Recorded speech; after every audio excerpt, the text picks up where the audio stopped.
Welcome back.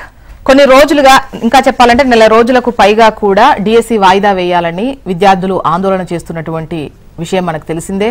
రేపు exam start అవబోతోంది. 18 నుంచి 5వ తేదీ వరకు ఎగ్జామ్స్ ఉంటాయి. అయితే వాళ్ళ ఆందోళన నిన్న ఢిల్లీకి కూడా చేరుకున్నటువంటి క్రమం.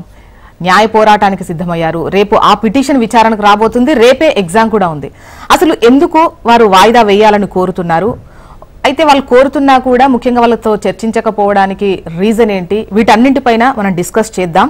గెస్టులు రెడీగా ఉన్నారు. ప్రస్తుతం స్టూడియోలో ఎన్వి సుభాష్ గారు, బీజేపీ అధికార ప్రతినిధి, పండ్రు శోభారాణి గారు, Telangana women cooperative development corporation chairperson, doctor Dudimetla Balaraju గారు, బీఆర్ఎస్ సీనియర్ నాయకులు. నమస్తే అండి, వెల్కమ్ టు ద డిబేట్.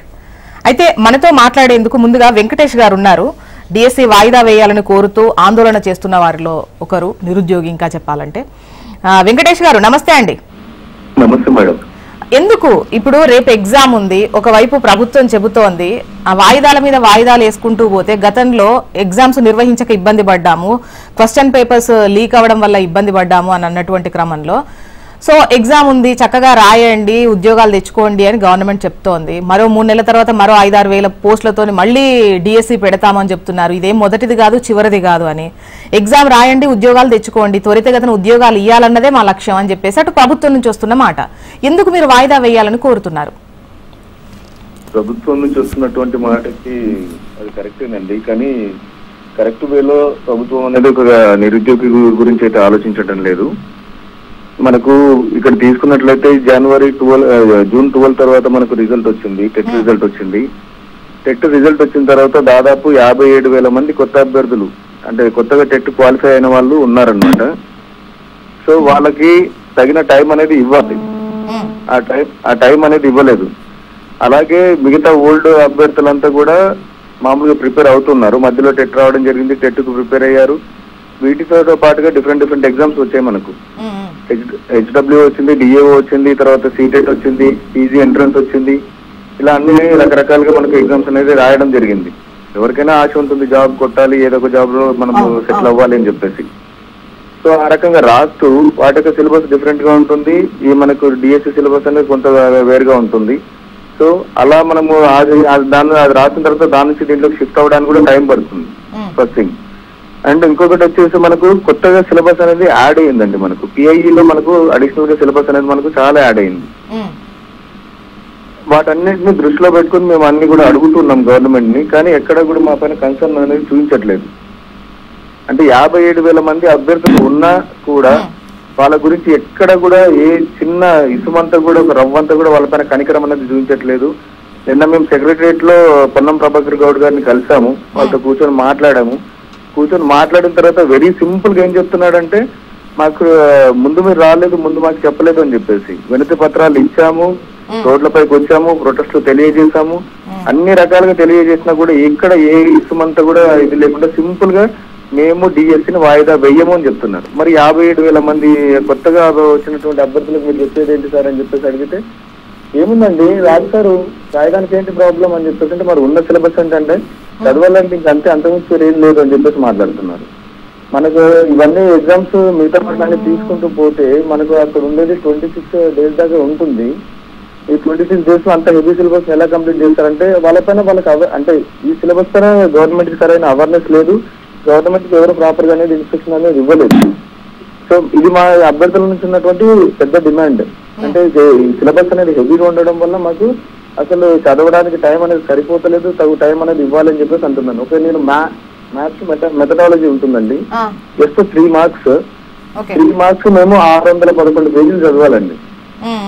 611 పేజీలు చదవాలి. ఇలా మనకు చాలా లెంగ్తీ సిలబస్ అనేది ఉంటుంది ఇక్కడ.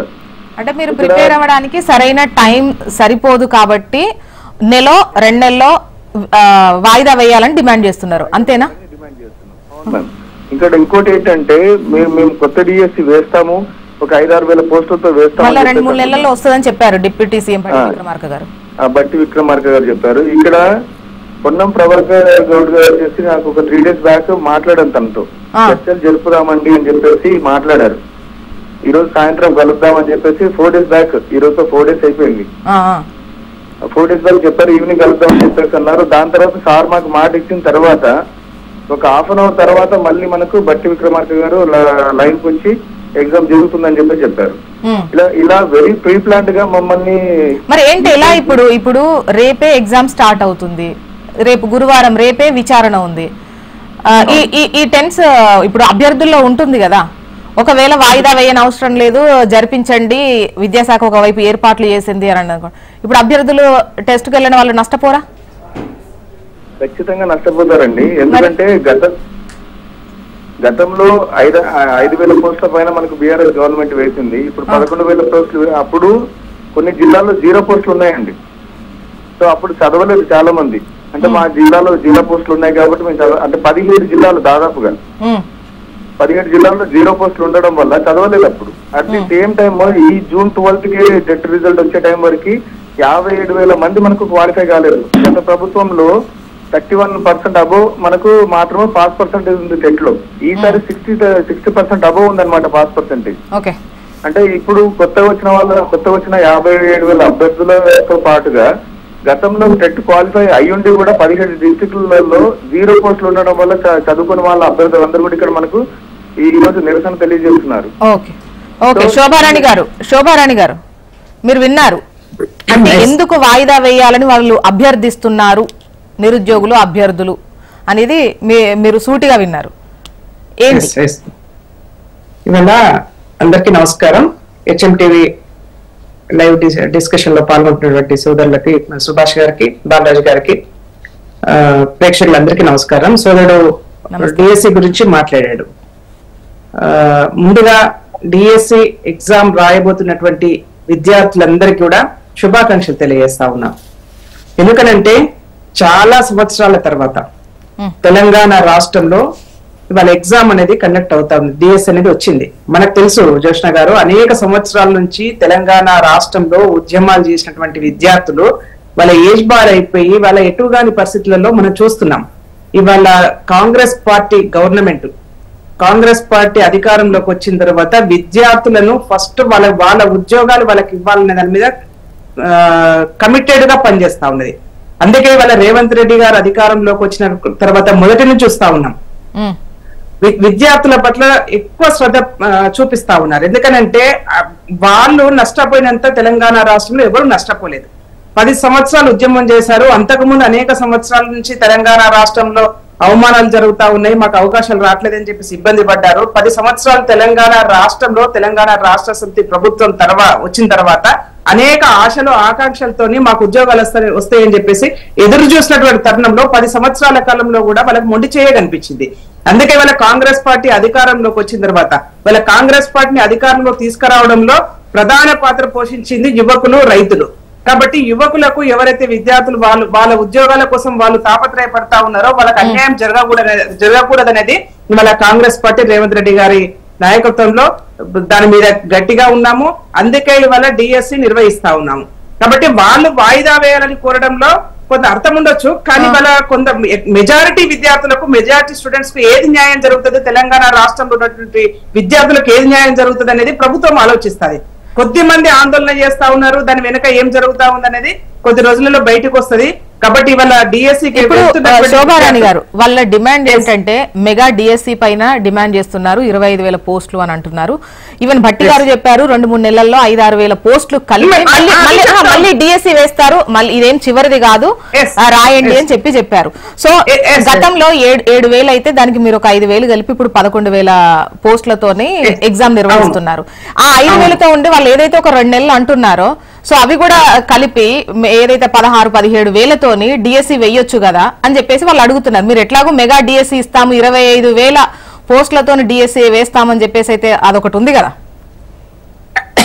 నేనేమంటున్నానంటే ప్రభుత్వం ఏం ఆలోచిస్తుందంటే ఒక దఫా అవుతా ఉంది కదండి, 11,000 విద్యార్థుల పోస్టులకు మేము డిఎస్సి ఇస్తా ఉన్నప్పుడు ఇది రాసుకోవచ్చు, నెక్స్ట్ కూడా మళ్ళీ ఇస్తామని చెప్తా ఉన్నాం కదా. ఆల్రెడీ సెకండ్ ఇప్పుడు బట్టిగా చెప్పినట్టుగా మళ్ళీ డిఎస్సి వేస్తాము అని చెప్తారు, ఒకటేసారి మెగా డిఎస్సి. ఇప్పుడు ఈ 57,000 మందికి అసలు ప్రిపేర్ అవ్వకుండా మాకు ఎంత ఇబ్బందికర పరిస్థితి, సిలబస్ ఏమో ఎక్కువ అయిపోయింది, ఉన్న టైం ఏమో తక్కువ, మరి క్వాలిఫై అవ్వరు కదా వాళ్ళ ఆందోళన కరెక్టే కదా వాళ్ళ పర్స్పెక్టివ్ లో ఆలోచిస్తే. ఎవరైతే మళ్ళీ ఎవరైతే ప్రిపేర్ కాని వాళ్ళు ఉన్నారో వాళ్ళు సెకండ్ డిఎస్సి రాసుకోవచ్చు, లేకపోతే ఫర్దర్ ఇంకా నెక్స్ట్ ఉంటదని చెప్తా ఉన్నాము. ఇది ఒకటే మొదటిది కాదు, ఇదే చివరిది కాదని చెప్తా ఉన్నాం కదా. కాంగ్రెస్ పార్టీ హయాంలో ఇది మొదటి డిఎస్సి కాదు, మళ్ళీ డిఎస్సీలు వస్తూనే ఉంటాయి, మళ్ళీ రాసుకోవచ్చు, మళ్ళీ ఎగ్జామ్కి వెళ్ళొచ్చు, మళ్ళీ ఉద్యోగాలు సంపాదించుకోవచ్చు అని భరోసా కాంగ్రెస్ పార్టీ ఇవ్వబోతున్నది. మీరు ఎవరైతే ప్రిపేర్ అయ్యారో, ఎవరైతే రాయగలుగుతారో ఇప్పుడు ఫస్ట్ డిఎస్సీ లో మీరు అటెండ్ కండి అని చెప్తా ఉన్నాము. దానికి సుభాష్ గారు మీ ఒపీనియన్ ఏంటి? శోభారాణి గారు ఒక్క నిమిషం, మళ్ళీ ఫైనల్ కన్క్లూడింగ్ మీ వాయిస్ తీసుకుంటాను ప్లీజ్. సుభాష్ గారు దీని వెనక తతంగం జరుగుతా ఉన్నది. విద్యార్థులు నేను సూటిగా చెప్తా ఉన్నారు, ఎవరు ట్రాప్ లో పడకండి దయచేసి. మీ పొలిటికల్ పార్టీస్ వాళ్ళు వీళ్ళు ఎన్నుకుండి నడిపిస్తున్నారు అనేది మీ ఉద్దేశం అంతేగా? నేను చెప్తా ఉన్నా, నేను విద్యార్థులకు సూటిగా చెప్తా ఉన్నాను, దయచేసి మీరు ఎవరు ట్రాప్ లో పడొద్దు, మీ జీవితం నాశనం చేసుకోవద్దు. ఇప్పటికే అనేక సంవత్సరాల గురించి నష్టపోయారు, ఈ డిఎస్సీ లో మీరు పాల్గొనండి. నెక్స్ట్ మీరు కోరుకుంటే విద్యార్థుల పట్ల, విద్యార్థుల డిమాండ్ల పట్ల కాంగ్రెస్ పార్టీ కమిటెడ్ తో పనిచేస్తా ఉన్నది. మీ డిమాండ్ తప్పకుండా తీసుకుంటాము. ప్రేక్షకులకు అందరికీ తొలి ఏకాదశి సందర్భంగా అందరికీ శుభాకాంక్షలు తెలుపుతూ ప్యానెల్ ఉన్న పెద్దలకు, జ్యోత్స్న గారికి అందరికీ కూడా నమస్కారం. ముందుగా జ్యోత్స్న గారు ఒక మాట చెప్పినారు, ఇప్పుడు ఈ రాష్ట్రంలో కాంగ్రెస్ ప్రభుత్వం వచ్చేది రైతుల వల్ల, తర్వాత యువకుల వల్ల అని చెప్పాను. సో రైతుల ఆకాంక్షలను, యువకుల ఆకాంక్షలను మీరు నెరవేర్చాల్సిన బాధ్యత కాంగ్రెస్ ప్రభుత్వం పైన ఉంది. వాళ్ళు చూడండి, వాళ్ళ 5,000 ఉద్యోగాలని చెప్పి, వాళ్ళంటే 11,000 ఉద్యోగాలని చెప్పి వస్తున్నారు. గత ప్రభుత్వంలో చూసినాము జ్యోత్స్న గారు, మనం ఏ ఒక్క పరీక్ష పెట్టినా కూడా దానికి వాయిదా పద్ధతిలో కానివ్వండి, లేకుంటే లీకులో కానివ్వండి, లేకుంటే అల్టిమేట్గా హైకోర్టుకు పోయి ఆ స్టే కూడా తీసుకొచ్చిన ఘనత కూడా బీఆర్ఎస్ ప్రభుత్వానికి దక్కిందన్నట్టు. సో ఏదో ఒక రకంగా మేము ఏమంటున్నామంటే, భారతీయ జనతా పార్టీ ఒకటే చెప్తుంది, ఇవాళ ఎన్నో ఉద్యోగాలు ఉన్నాయి. మీరు అధికారంలో రాకముందు ఒక మాట, అధికారంలో వచ్చిన తర్వాత ఒక మాట చెప్పేది అనేది చాలా ఏంటంటే అందరూ కూడా ఏంటంటే ప్రశ్నిస్తున్నారు ఇవాళ. ఎందుకంటే యువకులు మేము ఓటేసినాం కదా, ఇవాళ ఏంటంటే స్ట్రీట్ల పైన వచ్చి, వీధుల పైన వచ్చి మేము కొట్లాడి కాంగ్రెస్ ప్రభుత్వాన్ని, ఏంటంటే బీఆర్ఎస్ ప్రభుత్వం వ్యతిరేకం మీద ఉన్న ప్రభుత్వాన్ని తీసుకొచ్చినప్పుడు చెప్పండి. ఇప్పుడు మాట్లాడారు, కొన్ని రోజులుగా అభ్యర్థులు ఆందోళన చేస్తున్నారు వాయిదా వేయమని.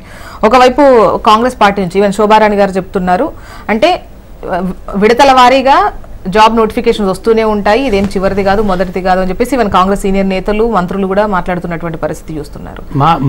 మేమేమంటున్నామంటే, ఇప్పుడు విద్యార్థుల ఆకాంక్షను కూడా మీరు పరిణోకలు తీసుకోవాలి. ఎందుకు పోయిందంటే వాయిదా ఏమంటున్నారు మనం చూస్తున్నాము. ఇప్పుడు విద్యార్థుల మీద చాలా ప్రెషర్ ఉంటుంది. అంటే ఒక పరీక్ష తర్వాత ఒక పరీక్ష, ఒక్కొక్క పరీక్షకు ఏంటంటే వ్యత్యాసం ఉంటుంది, ఒక్కొక్క పరీక్షకు సిలబస్ వేరే ఉంటుంది, ఒక్కొక్క పరీక్షకు సమయం కూడా తక్కువ ఉంటుంది అన్నట్టు. సో ఎక్కువ మందిని తీసుకురావాల్సిన బాధ్యత ఏంటంటే, అంటే విద్యార్థులకి ఏంటంటే ఒక అవకాశం ఇవ్వాలన్నట్టు. ఎందుకంటే ఇవాళ పోస్ట్పోన్ కనుక చేస్తే ఈ 50,000 మంది కూడా ఎగ్జామ్ ఏంటంటే ఉద్యోగాలు వాళ్ళు ఏంటంటే పార్టిసిపేట్ చేసే, ఏంటంటే పరీక్షల్లో పార్టిసిపేట్ చేసే ఒక అవకాశం వస్తుంది అన్నట్టు. దాంట్లో మట్టి విక్రమార్క గారిని ఇవ్వండి, లేకుంటే ఏంటంటే పొన్నం ప్రభాకర్ గారు ఇవ్వండి. ఇప్పుడు విద్యాశాఖ మంత్రి ఎవరు లేరు ఇవాళ, వాళ్ళు ఏంటంటే ముఖ్యమంత్రి దగ్గర ఉంది. మరి ఏంటంటే కోదండరామ్ గారు ఉన్నారు, బల్మూరు వెంకట్ గారు ఉన్నారు, వీళ్ళంతా విద్యార్థుల పక్షాన, తర్వాత ఒక అడ్వైజర్గా ఉండే వీళ్ళు ఏమంటే కూర్చొని మాట్లాడి అసలు ఎందుకు పరీక్ష పోయిందంటే వీళ్ళు ఏంటంటే పోస్ట్పోన్ చేయమంటున్నారు అనే దాని మీద ఒక అవగాహనకు వచ్చి ఏంటంటే ఒక శాస్త్రీయబద్ధంగా కనుక చేస్తే, అంటే ఏ పరీక్షకు ఆ పరీక్షకు ఏమంటే ఒకటే రోజు కాకుండా, ఇప్పుడు కొన్ని పరీక్షలు ఉన్నాయంటే అవకాశం వస్తుంది. ఈ 57,000 మందిలో ఏంటంటే కొంతమందికి ఉద్యోగాలు కూడా రావచ్చు కదా, వాళ్ళకి ఏంటంటే పరీక్ష వస్తే ఆ అవకాశం కూడా కోల్పోతున్నారు. మళ్ళా ఏంటంటే ఇప్పుడు విడతల వారీగా మేము ఏంటంటే ఉద్యోగాలు ఇస్తామని చెప్పిన దానికి ఇది అంటే ఎట్లా అంటే నిరీక్షణ చేసి ఏంటంటే వాళ్ళ ఇంట్రెస్ట్ కూడా పోతుంది అన్నట్టు. మేమంటున్నాం ఏంటంటే భారతీయ జనతా పార్టీ యువ మోర్చా తరఫున కూడా ఏంటంటే చాలా మంది పోయి అక్కడ ఏంటంటే మాట్లాడు కూడా వచ్చినారు అన్నట్టు. ఒక్కసారి ఏంటంటే సిటీ సెంట్రల్ లైబ్రరీకి ఏంటంటే మన గాంధీనగర్లో కనుక పోతే గడ్డాల మీసాలు పెంచుకొని అక్కడ ఆస్తులు అమ్ముకొని ఏంటంటే గ్రామాల నుంచి, నగరాల నుంచి వచ్చి హాస్టల్లో ఉండి చదువుకుంటున్నారు. రాహుల్ గాంధీ వినండి మీరు అధికారంలో వచ్చి బాధ్యత రాహుల్ గాంధీ తీసుకొస్తున్నారు కదా, రాహుల్ గాంధీ ఇప్పుడు శోభారాణి గారు ఎవరు కారణం అన్నది కాదు, అక్కడ అభ్యర్థుల పక్షాన గనక చూస్తే వాళ్ళు ఏండ్ల తరబడి ఎదురు చూశారు. ఇక్కడ సుభాష్ గారు అనేది పార్టీకి సంబంధించి కాదు, వాళ్ళ ఆవేదన గురించి మాట్లాడుతున్నారు. ఇన్నేళ్లుగా ఉన్నారు, మీరు వేశారు, వేసింది ఇంకా ఇప్పుడు ఆ పార్టీ చేసిందా మేము చేశామా అనేది ఇక్కడ టాపిక్. ఇప్పుడు వాళ్ళు చేశారా మేము చేశారని ప్రస్తుతం అభ్యర్థులకు సంబంధించి అది అక్కడ వాళ్ళు అక్కడ అన్నటువంటి ఉద్దేశం ఏంటంటే వాళ్ళు ఊళ్ళలో నుంచి వచ్చి ఏండ్ల తరబడి ఇప్పుడు ఆ ఏండ్ల తరబడి మీరు లేరుగా మిమ్మల్ని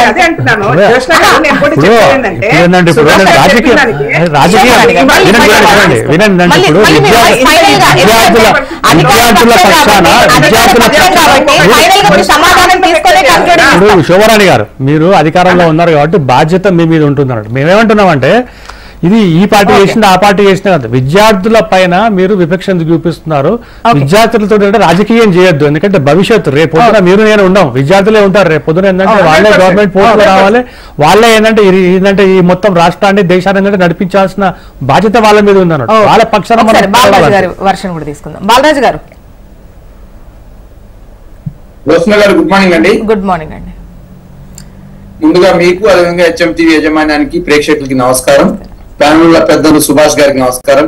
మొదటిసారి చర్చలో కలుస్తుంది కాబట్టి అక్కకు HMTV ద్వారా మరి విమెన్ కోఆపరేటివ్ కార్పొరేషన్ చైర్మన్ ఎన్నికైనందుకు వారికి ఆర్థిక శుభాకాంక్షలు. ప్రధానంగా మేడం ఇలా ఓకే గతం ఇప్పుడు శోభక్క ఏం చెప్పిందంటే రైతులు విద్యార్థులు యువతే ఆదర్శంగా తీసుకొని వారి యొక్క ఆశీర్వాదంతో అధికారంలోకి వచ్చిన వారే మాట్లాడినారు. ఇవాళ ఏ మంత్రి మాట్లాడినా కాంగ్రెస్ పార్టీలో ఏ నాయకుడు మాట్లాడినా వారే మాకు సాయం చేసినారు, వారే గెలిపించినారు మాట్లాడుతా ఉన్నాం. ఇలా HMTV ద్వారా నేను క్వశ్చన్ చేస్తా ఉన్నాను. ఇంతకుముందు మిత్రుడు DSC అభ్యర్థి మాట్లాడినటువంటి మాటలు 100% నిజమైనవి, వాస్తవికతమైనవి. వారి యొక్క పోరాటానికి సంపూర్ణ మద్దతు BRS పార్టీ నుంచి ఉంటుంది. ఒక BRS పార్టీ అధికార ప్రతిగా చెప్తా ఉన్నాను. రెండో అంశం నేను కూడా ఇవాళ మేము అడిగేది ఏంటంటే DSC ఎందుకు వారు పోస్ట్ పోన్ చేయమని అడుగుతా ఉన్నారు. ఎందుకంటున్నారంటే టెట్ రిజల్ట్ వచ్చి 20 రోజులు కూడా కావట్లేదు. కాబట్టి టెట్ రాసిన వాళ్ళందరూ కూడా కొత్త వాళ్ళు కాబట్టి మాకు కూడా ఒక 15 రోజులు 30 రోజులు సెలవు మాకు సమయం ఇస్తే 45 రోజులు సమయం ఇస్తే మేము కూడా ఈ యొక్క DSCలో భాగస్వామ్యం అయితే మేము కూడా చదువుకుంటాం అనే అంశాన్ని లేవనెత్తున్నారు. అది వాస్తవంగా వాళ్ళు న్యాయబద్ధమైన డిమాండ్ అది. ఎందుకంటే టెట్ పెట్టి ఎప్పుడు పెట్టారు, టెట్ రిజల్ట్ ఎప్పుడు ఇచ్చారు, రిజల్ట్ వచ్చి ఎన్ని రోజులు అయింది అనేది ప్రామాణికం. రెండో అంశం గ్రూప్ 2 ఎగ్జామ్ డేట్ కి అదేవిధంగా DSC ఎగ్జామ్ డేట్ మధ్యన కొంత కమ్యూనికేషన్ అనేది అవుతా ఉంది. అంటే రెండు ఒకేసారి వస్తా ఉన్నాయి కాబట్టి గ్రూప్ 2 ఎప్పుడు చదవాలి, టెట్ ఎప్పుడు చదివినాము, మళ్ళీ DSC ఎప్పుడు చదవాలి దాని మీద ప్రెజర్ అవుతుంది. కాబట్టి కొంత వెసులుబాటు చేయడానికి కోరుతా ఉన్నారు. వాళ్ళు వాయిదా మొత్తం టోటల్ గా 1 సంవత్సరం 2 సంవత్సరాల వాయిదా అడిగితే కాంగ్రెస్ పార్టీ కానీ ఆ నిర్ణయం తీసుకోవచ్చు. వాళ్ళు అడిగింది ఒక 45 రోజుల సమయమా, 40 రోజుల సమయం మీరు ఇవ్వండి అని చెప్పేసి అడుగుతా ఉన్నారు.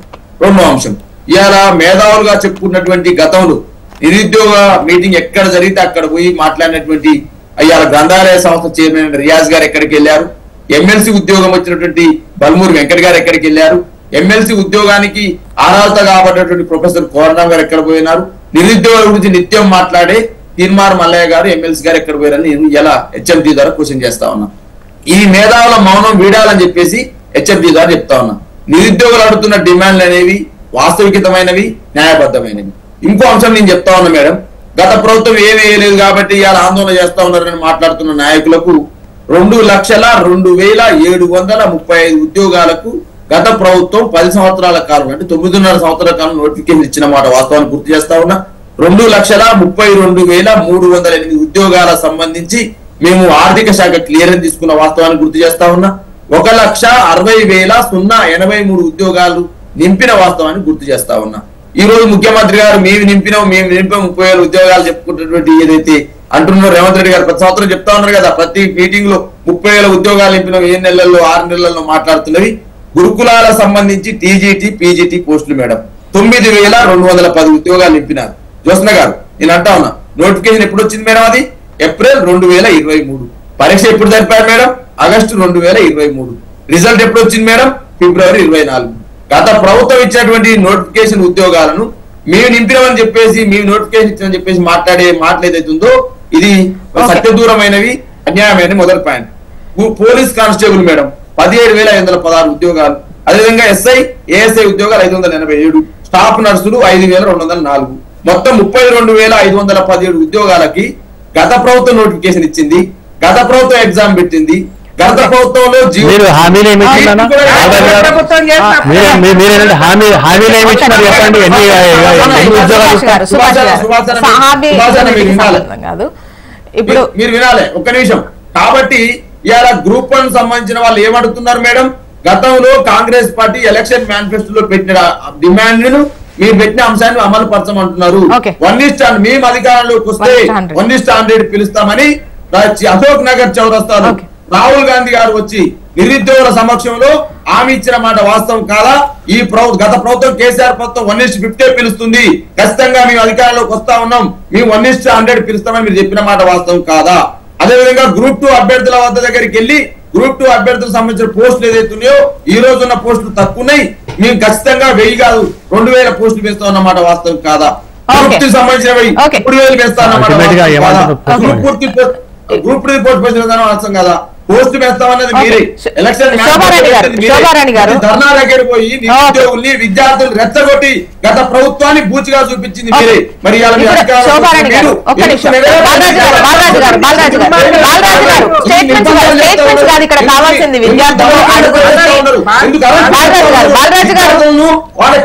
చేస్తా ఉన్నారండి. ప్రభుత్వం మీద ఆమెను ఏం మాట్లాడుతా ఉన్నారు మీరు? ఓకే, శోభారాణి గారు ఇప్పుడు విద్యార్థులు గాని అభ్యర్థులు గాని ఆందోళన చేస్తున్నటువంటి క్రమంలో ఖచ్చితంగా పొలిటికల్ పార్టీస్ వాళ్ళ సంఘీభావం తెలుపుతాయి. పూర్తిగా వాళ్ళు వెనుకుండి నడిపిస్తున్నది కాదు. గతంలో మీరు కూడా వాళ్ళ వెనుక ఉన్నారు, వాళ్ళకు మేము ఉన్నామన్నారు, అధికారంలోకి వచ్చిన తర్వాత చేస్తామన్నారు. ఇవన్నీ అంటే పార్టీలకు అనేది కామన్. అయితే ఇక్కడ విద్యార్థులు కోరుతున్న దానికి ముఖ్యంగా గతంలో మీరు ఎన్నికలకు ముందు కావచ్చు నిరుద్యోగుల అంశంలో ఈ చర్చలకు సంబంధించి కూడా అంటే వీళ్ళతో డిస్కస్ చేయడానికి కూడా ప్రస్తుతం ముందుకు రావట్లేదు కాంగ్రెస్ అని చెప్పేసి విద్యార్థులు కూడా ఆందోళన చేస్తూ మాతో చర్చించట్లేదు. ఈవెన్ వెంకట్ గారు చెప్పారు సాయంత్రం మాట్లాడదామన్నారు, మధ్యాహ్నంకంతా అనౌన్స్మెంట్ ఇచ్చేశారు, వాయిదా వేసే ప్రసక్తే లేదు అని చెప్పేసి. సో దీన్ని ఎలా చూడాలి అంటే వాళ్ళతో చర్చించడానికి కూడా ప్రభుత్వం శోభారాణి గారు చెప్పాలండి. అంటే వాళ్ళతో చర్చిస్తే వాళ్ళ బాధ ఏందో తెలుస్తుంది కదా.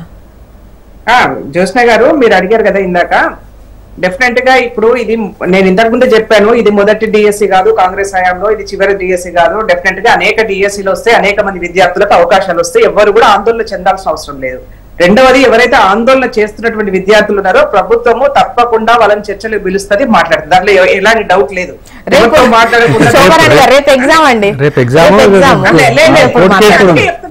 రేపటి ఎగ్జామ్ గురించి రేపు రాసే వాళ్ళు రాస్తారండి. సెకండ్ డిఎస్సి వస్తుంది, థర్డ్ డిఎస్సి వస్తుంది, దానిలో డౌట్ పడొద్దని చెప్తా ఉన్నాను. రేపటి డిఎస్సి గురించి ఈ రోజు మనము మాట్లాడుకుంటే చాలా మంది విద్యార్థులు అగమ్య గోచరంలో పడతారు. ఎంతమంది విద్యార్థులు ఆందోళన చేస్తా ఉన్నారు, ఎంతమంది డిఎస్సీలు రేపు ఎగ్జామ్ అటెండ్ కాబోతారో మనం చూస్తాం కదా. అందుకనే మెజారిటీ విద్యార్థుల డిమాండ్ ఏది ఉందో అది మనం పరిగణలోకి తీసుకుంటాము. ఆందోళన చేస్తున్నటువంటి విద్యార్థుల యొక్క డిమాండ్స్ ను కూడా ప్రభుత్వం చర్చిస్తుంది. వాళ్ళకు ఏ డిమాండ్స్ అయితే ఉన్నాయో తప్పకుండా సెకండ్ డిఎస్సి రాసుకోవచ్చు, థర్డ్ డిఎస్సి రాసుకోవచ్చు, ఇంకా అనేక డిఎస్సీలు వస్తాయి. అందుకనే ఎవరు ఆందోళన చెందాల్సిన అవసరం లేదు. విద్యార్థుల యొక్క డిమాండ్స్ పట్ల తప్పకుండా వాళ్ళని చర్చలకు పిలుస్తారు, మాట్లాడతారు. ఓకే, మరి చూద్దామండి. వాళ్ళు అంటే హైకోర్టుకు వెళ్లారు, రేపు ఎగ్జామ్ రోజే వాళ్ళది విచారణ ఉంది, చూడాలి మరి ఎటువంటి ఏది వస్తుందో. విద్యార్థులు ఎవరి ట్రాప్ లో పడొద్దని నేను చెప్తా ఉన్నాను మరొకసారి ఇండైరెక్ట్ గా. వాళ్ళు ట్రాప్ లో పడితే నష్టపోతారు. ఎవరున్నారో అర్థమవుతా. ఓకే, చూద్దామండి. రేపు విచారణకు సంబంధించి కోర్టు నుంచి ఎటువంటి తీర్పు వస్తుంది. అదే విధంగా మరోవైపు జాబ్ క్యాలెండర్స్ గానీ వీటి గురించి ఎక్స్పెక్ట్ చేస్తున్నారు. అసెంబ్లీ వేదికగానే జాబ్ క్యాలెండర్ రిలీజ్ చేస్తారు అని చెప్పారు. సో అప్పుడే ఒక క్లారిటీ వచ్చేటువంటి అవకాశం ఉంటుంది. ఇక నెక్స్ట్ టాపిక్ లోకి వెళ్దామండి. ఫిరాయింపులకు సంబంధించి నిన్న బీఆర్ఎస్ కన్క్లూడ్ చేస్తారా? అసెంబ్లీలో మీరు చూస్తా ఉన్నారు, అసెంబ్లీలో తప్పకుండా జాబ్ క్యాలెండర్ విడుదల చేయబోతా ఉన్నాము. ఈ రాష్ట్రంలో ఉన్నటువంటి నిరుద్యోగుల పట్ల కాంగ్రెస్ పార్టీ కృత నిశ్చయంతో ఉంది, వాళ్ళకి మేలు చేయడం కోసమే ఉంది. ఓకే.